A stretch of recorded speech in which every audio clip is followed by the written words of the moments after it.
5 Questions with LeRoy Butler is brought to you by Potawatomi Hotel and Casino. Hello everyone, welcome to 5 Questions with LeRoy Butler. This is it. This is the regular season edition, week number 1. And before we really preview the game against the Chicago Bears Thursday, we got to talk about the roster. We're filming this on Friday morning, and roster cuts are on Saturday. Yeah. So we should do a little bit of our own predicting, I think. Well, I think we do that anyway. Yeah, maybe we'll see who's right or wrong on this kind of stuff. Yeah. You know, I sort of feel like Gutekunst took care of most of the toughest decisions during the offseason. Yeah, you're probably right about that. Re-sign Clay Matthews. Yeah. You know, Cobb. Mike Daniels, he let go. Josh Jones, he let go. There's still, you know, there's still a number of decisions to go. Well, let's just start right out with quarterback because there's a lot of debate about there. Who do you like, Deshaun Kaiser, Tim Boyle, or both? I had something on with some of the guys, radio guys, and we do a lot of barbershop talk, of course. But to me, based on these guys, looking at them in preseason, to me, Tim Boyle, earned the backup job. Now, moving forward, what do you do with Kaiser? Right. And because you traded him for Demarius Randall, who was a pretty good player in Cleveland, and on the cusp of one day maybe being a Pro Bowl player. So I get all of that. So what do you do with him? Do you carry 3 quarterbacks? I say no. I never like carrying 3 quarterbacks. I need that roster spot. And that's the reason why we're talking about rosters. So what do? You try and trade him. So I thought what they should do, trade him. I put this on my Twitter at Leap36, and trade him to Indianapolis and maybe Jimmy Graham as well, and maybe try to get Eric Ebron back. You're playing fantasy football. I know, here. but it's just a thought. It doesn't happen like that. You'll be surprised how you get a 7th rounder for Gilbert and you got nothing for Josh Jones. Anything can happen.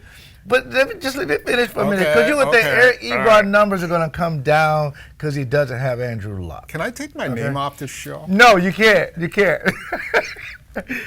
I'm just trying to think of ways to move him instead of cutting him and don't get anything. You can't. There's nobody they know you're going to cut him. They don't now, but had you done it a couple weeks ago. Who's going to trade for him? I mean, you don't he's know. Not. I just gave you a trade scenario. Can't even really prove that he's the number 2 here, and we're not even sure he's the number 3 here. So, but I'm not comfortable cutting a guy with value if it's a little bit of value. There is no value. So here's the thing. So you agree with me that Boyle is the backup? I do, but what do you do with Kaiser? The question is, do you keep 2 guys who probably aren't that good to keep 3 guys on the roster, or do you pick one and let the other go and roll your dice, you know, that you got 2?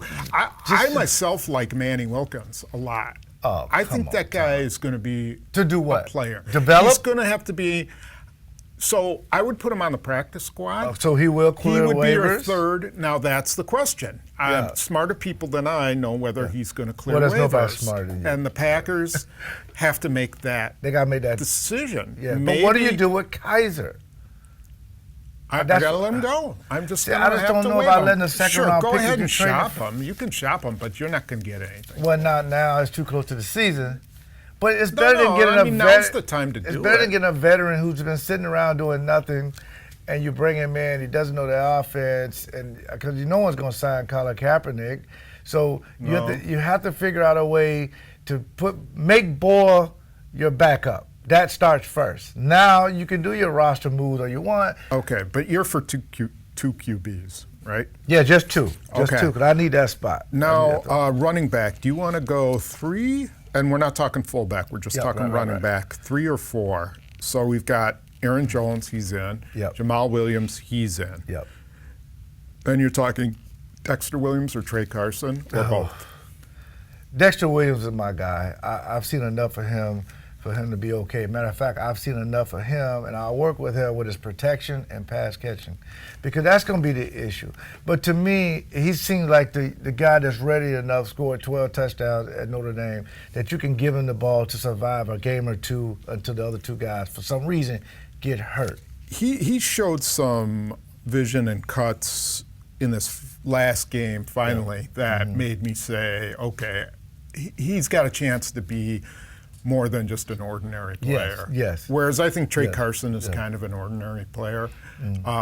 Solid. You give him the ball and pound it in there for 3-4 yards every time. But Dexter Williams, I think, and Williams seemed to be a home run hitter at yeah, he was. He can get it and go. Right. And he'll fit. Nice on the screen passes. Yes. When he catches it. Yep, and that happens, but if you're Aaron Rodgers and I'm running shotgun and he's next to me, first you got to know who to block. Right. I can't tell you who to block. Right. And when I audible, you got to know the audibling system, and you got to have a chemistry with the other linemen to know if something breaks loose, you step up and make a play. So we'll go with Dexter Williams, not just because he was a draft pick. I think he's earned the right to be the number 3. Okay, so you're going to go with 3 running backs. Yeah, just 3. Right. Okay, fullback. Are you going to have one? Yeah, just one. Okay. Just and one. Who are you going to keep? Well, I think sometimes if you look at all the coaches and who they talk about, they talk about the one guy that I can't pronounce his name, but it sounds like a good Italian soup. I like fullbacks. The reason why, there's play action. I love tight ends because it's play action. Yeah. This is a play action offense.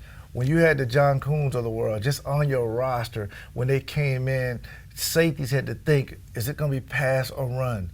Short yardage and goal line, you didn't have one. Now with him, you can be a short yardage goal line type offense. So I'm okay with that. Plus, I was okay with almost okay with having 2 fullbacks, but I'll definitely have one. Yeah, and he can catch the ball. He can be a third down back. Yeah. He Now, how you say his name again? Vitale. Yeah. Okay. All right. Now the position that everybody wants to talk about, which is wide receiver. That's the tough one. And a lot of people watching this probably thought we should have started with them first. Yeah. But wide receiver to me is tough because Shepard, who I always wanted to make this roster, fumbling the ball, you just can't have it. The other thing that occurred to me, and I said this in our podcast, was that he didn't make any explosive plays. He did score 2 touchdowns on scramble plays, but he averaged like 9 yards a catch. If you're going to be a short, slack guy, you got to make some explosive plays. Well, you have to be like Trevor Davis. Yeah. And that's the thing. Who jumped him in a big way. Yes, he did. In that game in Oakland. Because those are the only 2 guys, Tom, to me, if we're sitting in a room and we have the position coaches come in and talk about their guy, who's going to be better on special teams? Trevor Davis is he's going to be a return guy. Right. But after Trevor Davis, it was Shepard. So that may make me lean towards maybe keeping him as the last guy because if Trevor Davis gets hurt, I don't want it returned by committee again. What about Alan Lazard, though? It's hard to get a guy like that size. And I think he deserved an opportunity to play. But I got enough tall guys. Scanley's a tall guy. Jamon Moore's a tall guy. We'll get to him in a moment. St. Brown, who's out, he's a tall guy. I need guys who can make plays. And he may just be a numbers guy, just don't have enough numbers and make it cut for that reason. Okay, well, so are you cutting Shepard or not? I got to keep Shepard. I got to. That's why I don't want 3 quarterbacks. So that means you're cutting Lazard. Yeah. And you're probably cutting Jamon Moore then. Yeah, Jamon Moore. Yeah, Jamon Moore is cut. So if you keep Shepard, and I'm going to go with Lazard here over Shepard, you've got Devontae Adams, Geronimo Allison, Valdez-Scantling, Kumaro, Trevor Davis, St. Brown, and Shepard. So that's 7. Well, I'm going to move St. Brown on the PUP. St. Brown's going to go to IR. Right. So, but he has to make the 53 for me to put him so there. You have to carry 7 tomorrow on Saturday. Yes. Right. Okay, and then you'll go with 6 and bring somebody else back. Right. Okay, but you go with Shepard, I'll go with Lazard there. Okay. Defensive line, I think this is kind of cut and dry myself. I think so. The only question I have, so you got Kenny Clark, Montrevious Adams, Dean Lowry, Kingsley Keke. Yep. What about Fidel Brown or Lancaster? Lancaster, I need a big body. His people seem to like him for a 2-gapping reason. That's a horse apiece there. But I really think Keke the last 2 weeks, have earned the right to play. I mean, the guy's been playing some He's good got ball. some, when he plays with good technique, boy, he's a powerful man. He really I saw him is. get He blown really off is. the line a couple times, probably because he got his pads high. Too high, yeah. You know, that happens. like rookies do. But Yep. I think I would go with Lancaster because he plays nose, because he can fill in for I'm Kenny okay with Clark. that. I'm okay with that. Okay. Yeah. I like Fidel Brown. Yeah. I think that guy's versatile. I think he's active, and I think he's really smart. Like he's a guy who called out, I think it was in the Bears game, that they were going to have a fake, and just blew it up himself because he recognized the formation you and love everything. guys like that. Yeah, you do. So that's a hard cut. If you It really do. is. I mean, it can go either way, but I'm going to lean towards Lancaster because he played last year for you as well. So. Agree. Okay, I'll save the tough one for last. So let's just go to the secondary. Yeah. So corners, we know Alexander, Kevin King, Jamon Williams, Tony Brown, Josh Jackson. That's 5 corners. Now, this is sort of intertwined with safeties because a couple of these guys play 2 positions. Yes, that's kind of confusing in a way. So your safeties are Adrian Amos, Savage, and Raven Green, right? Yep. Okay. Those are the 3. Yeah, that's good. More than likely, Ibrahim Campbell goes on PUP. Yep. Hasn't played all camp. He's on PUP. They'll get him in 6 weeks if they want him. Right. Okay, next. Who would be your next safety or corner? I like the Jameson. You like Jamerson? Yeah, I like Jameson because he's been playing. He's been getting a lot of looks, you know. And I think he's a Wisconsin kid. He is. Yeah, and Was a corner in college and Seemed like safety, and he's he could playing play the both slot. places. Yep, play the slot. and be a good special teamer. I like him. And the other guys all kind of group together that really separate themselves, but at the same time, you know, I'm still getting leery of the Kevin Kings and Josh Jackson if they're going to be available. Because you could be letting some young kid go that for some reason may have to fill in for these guys. But if it's 1 or 2 guys that they're going, I think that'll go back down to the last cut because it's just a horse apiece who you feel All good right, about. so I look at it as 3 guys. I look at it as Chandon Sullivan, Jamerson, and Will Redmond. Yeah, and I like Redmond too because he can play safety. I like his He's blitzing played skills. some slot. And Redmond will probably get the nod. I like his size as well. They could keep Redmond and Jamerson. They could. I mean, that would be 10 DBs. Typically, I think they keep 9. 9, yeah. But Yeah. maybe they bring one of those guys back after St. Brown If I was goes on. pushed, I'll probably, that's a good point. I would keep Redmond over Jamerson, but if I keep both of them, I would like that. I like to keep developing these guys. Yeah. I think guys who can play multiple positions are really valuable. Yes, especially in this defense. Yeah. Yeah. Okay, so outside linebacker, the top 4 are locks after trading Reggie Gilbert. Right. Because you got to go Fackrell. And I'm assuming Gary's an outside linebacker. Yes, right? we're counting him as an Smith, outside yeah, linebacker. okay. Zadarius Smith, yeah, Preston Smith, yeah. Fackrell, and Rashawn Gary. Yeah. Now, do you keep a 5th? Randy Ramsey. I don't know how much you've watched him. I like Ramsey a lot. Yeah, what do you like 56. about him? I like that he's versatile. He can play outside. He could possibly play inside. I would designate him to be one of the guys to be my dime linebacker because he has that kind of speed. And he just seems like to me he has a nose for the ball. Yeah, he played a lot of coverage. Yeah. Like they used him. I sort of started to wonder, are they, is that what they're testing him on, or is that what he's really good at? I think they're trying to find a spot for him. Yeah, right. When they move you around like that, Yeah. they're trying to find a spot for you. And Ramsey, to me, just looks the part. Didn't give up a lot of because one thing about outside linebacker, are you strong enough to hold a point of attack? Yeah. At the same time, if you're unblocked, to go in and get the quarterback and not miss. Right. So that's going to be tough. Inside linebacker.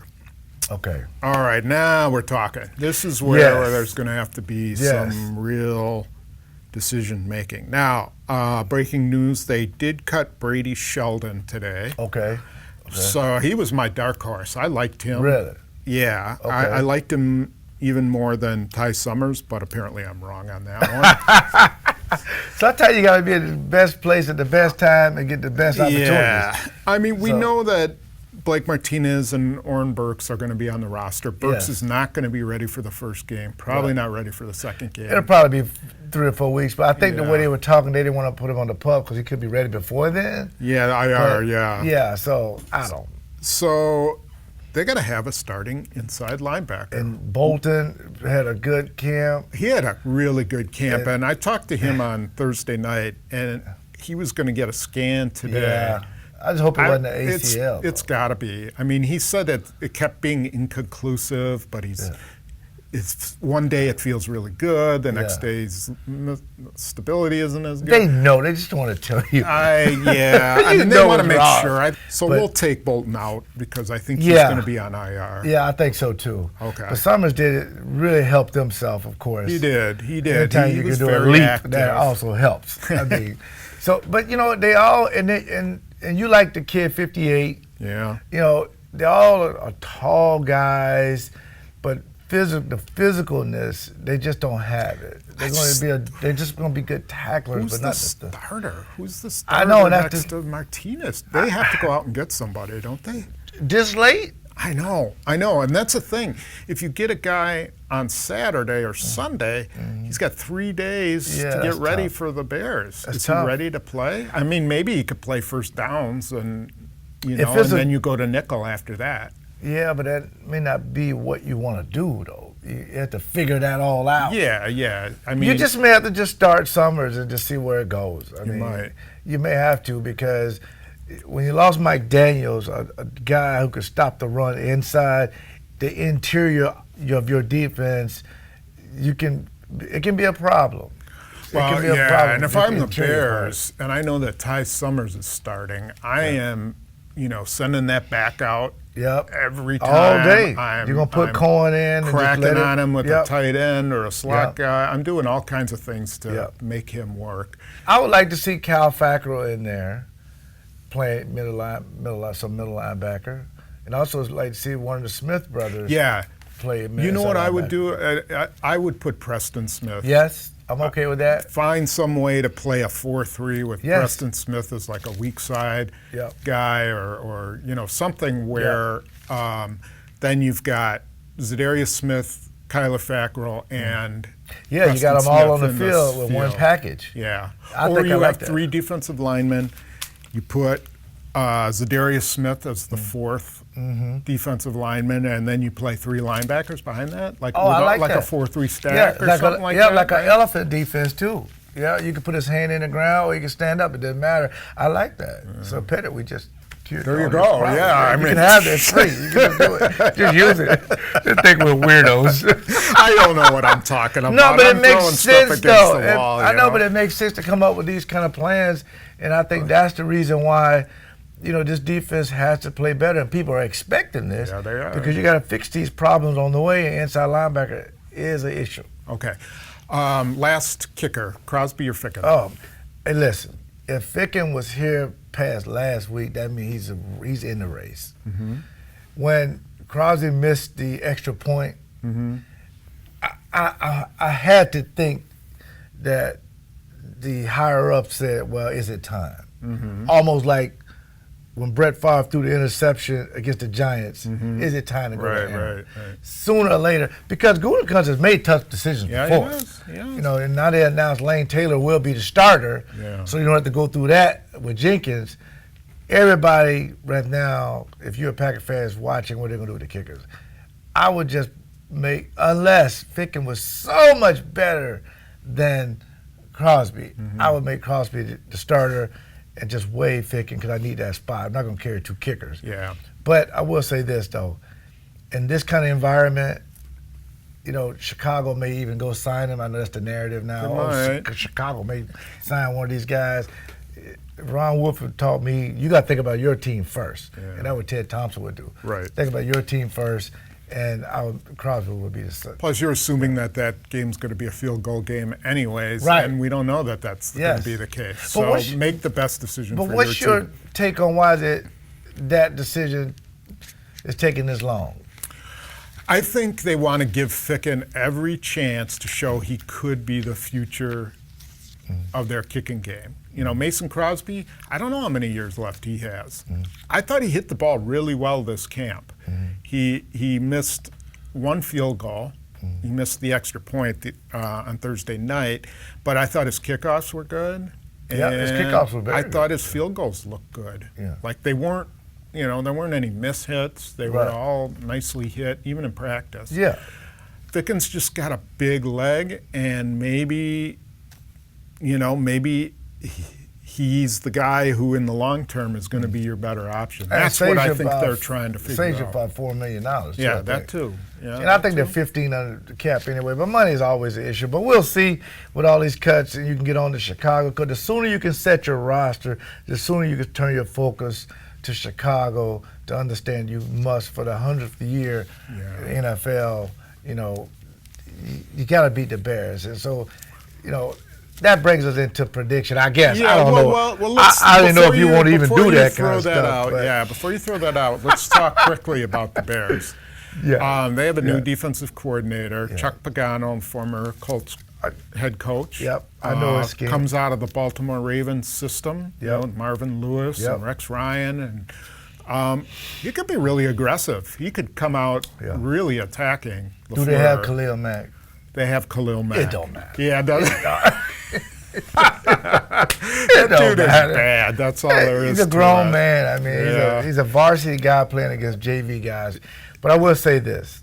Here's my whole take on this thing, because it does come down to quarterbacks. And Mitch Trubisky is a guy that they thought that can change their whole complexion of what the Bears not having a quarterback. So they take the quarterback. They get rid of Jordan Howard. Tariq Cohen will be a spread-type, little small running back. It's a matchup problem. Allen Robinson, got him from Jacksonville, you know, a deep threat guy. And, you know, Burton, tight end, is always banged up, but he's a viable option. But it comes down to an offense that's going to run. Nagy wants to run the football, confuse you, and at the same time play good, tough defense. Yeah, and special teams. And of course, they just don't have a kicker. I think they tried out 9 of them. So their doors are opening for an upset. I really do, because nobody has had tape of Aaron Rodgers running Matt LaFleur's offense in a game. You've seen him in practice, so I'm sure you have what you think. The Bears don't know. They got to go back and look at Rams tape, Atlanta tape, and try to put together a defensive game plan based on that. What will LaFleur run based on preseason? But it's mostly what it is with Deshaun Kaiser and Boyle and even Wilkins, but not with Aaron Rodgers. So the element of surprise can be there. But at the same time, I know what people are saying to him. Well, he didn't play in preseason. He's going to be rusty. The offense is going to struggle. Listen, if the offense struggle, it's because the Bears have the #1 defense. Not so much that. Well, let's not forget that they can throw some things in there, because nobody has seen the Bears defense under Chuck Pagano. Great point. That's a great point. But if it's not broken, they won't fix it. So you can assume they're going to run the same stuff. Assuming. Because they don't have Amos there either. They got a new safety. They got Ha-Ha Clinton Dix. I think it's going to be different. Well, if it's different, that's fine. They're going to still go after the quarterback. You still got big Hicks inside. So, you know, they got a great defense. I mean, they got Jackson at safety. That guy's amazing. I mean, but their corners, Prince, you know, and Fuller. You can throw on those guys. I mean, but you got to be able to protect. Okay. So, and nobody can cover Devontae Adams one-on-one. I mean, the guy's amazing. Right. So, okay, to me, so with I that feel real good said, about now it. it's time for your prediction. Yeah. Let's go for your game prediction first. Yeah, my game prediction, I think it'll be a big upset for 100 years in the NFL. You know, the Green Bay Packers were 100 years last year, but they're going to celebrate it this week. It would be an upset. The Green Bay Packers win 21-17. You have a Packer thing on your shirt, right? Well, that's for my Packer tours. Okay. You can do tours at the stadium. Okay. Oh, wait a minute. You think I did this because of a homer pick? Could be. I just laid, were you not listening? I laid out why they were going to win. Yeah, and I thought it was all a bunch of crap. I bet you're not the only one that thinks that. But really, this team is going to be a lot better than people think. But at the same time, the first game is a lot going on. It's a lot of hoopla going into it. Right. You have the better quarterback, although Mr. Trubisky, it's not going to light up the world on fire. He just can't make any mistakes. Okay, that said, Yeah. you have them winning on the road against Chicago. Yes, At the Soldier division. Field, Won the in the division. opener on a Yes. Thursday night. Yes. What is your final record for the Packers this season? I think the Packers, it's a lot of unknowns. I think that's going to work into an advantage, and it can be a hindrance as well. I think they'll be 9-7 at the end of the year, which is like a 2.5, 3 game, improvement. And a lot of people like, okay, where's that improvement coming from? It's going to come from some of the unknowns. I think you have one of the best young punters. That's a defensive stat. People say, why is he even talking about J.C. Scott? This guy had over 5 seconds hang time. That's going to help your defense. So field position. Matt LaFleur has done something not a lot of coaches talk about. Field position and putting his teams in areas to get easy points and turnover ratios and stuff like that. Okay. So I like the direction of this team, and it's going to catch a lot of people by surprise. Now, they're going to win some games that they're not supposed to win. And they're going to lose some games that you say, well, wait a minute, how'd they lose to this team? So it's sort of like 31-0 last year against Detroit. But 9-7. But to be 9-7, you got to get off to a good start. Okay. The first 4 games, it got to be 3-1, 2-2. You can't get behind 1-3 or 1-4. Okay. All right. And when are you going to do yours? Next I week? will have mine check the paper on Thursday, Okay. day of the game, Okay. and I'll have my season and game prediction. Yeah. I'm keeping that to myself until then. Okay, well, whatever. And then you can. We would like to thank our sponsor, Potawatomi Hotel and Casino. We appreciate. Last year we were with them, and we appreciate them being a sponsor here. Yes, we do. Yes, and I have 3 other sponsors that I've been working with, and we'll go over them during the year, of course. Friends of Autism, Cops for Kids, and Game LED Lights. But again, guys, stick with us this year. It may be a rough ride, but we're going to make it smooth. Yeah, for we're you. going to make it interesting one way or the other. Right? Yeah. All right. Well, thanks for joining us, and we'll be back with X 5 and O's questions next and X's and Yeah, O's next week, after yeah. the Bears game. After a victory. Talk to you then.